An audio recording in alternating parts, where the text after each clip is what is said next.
Welcome to Ag Week TV. I'm Shauna Olson. Farmland tiling and managing drainage can have a big impact on flooding.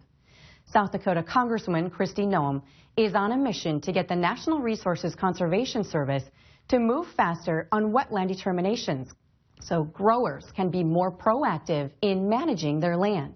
Noem was one of 5 congressmen in Moorhead this week, taking part in a House Ag Subcommittee listening session on how tiling and drain management can help Red River Basin flooding issues.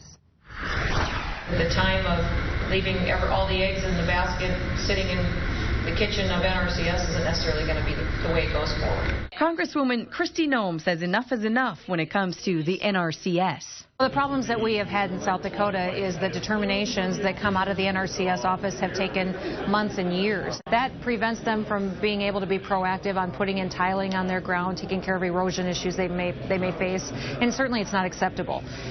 What's interesting is that there's not a set standard for what needs to go into making the determination. Noem says because of this backlog, some growers missed an opportunity to tile their land. And now we're looking at low commodity prices. Average farm income in South Dakota has dropped by $100,000 per farm this year because of the drop in commodity prices. Now these guys may not have money to invest in their acres to make them more productive. And that's the shame, is that we went through years where they had money they had to make decisions with. They could have used it to up their productivity, and they weren't able to do it because NRCS didn't do their job. Noem says now she and others are working to get the problem resolved. We're hoping to address this with legislation to give NRCS third-party entities the costs are incurred by the producer to help do some of that determination work, but then to give the producer an outlet to appeal through the court system.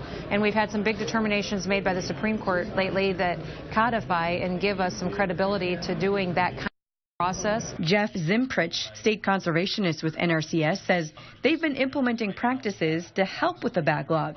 He says the backlog started a few years ago due to high commodity prices. Some of the things that we've been doing is providing a dedicated group of staff.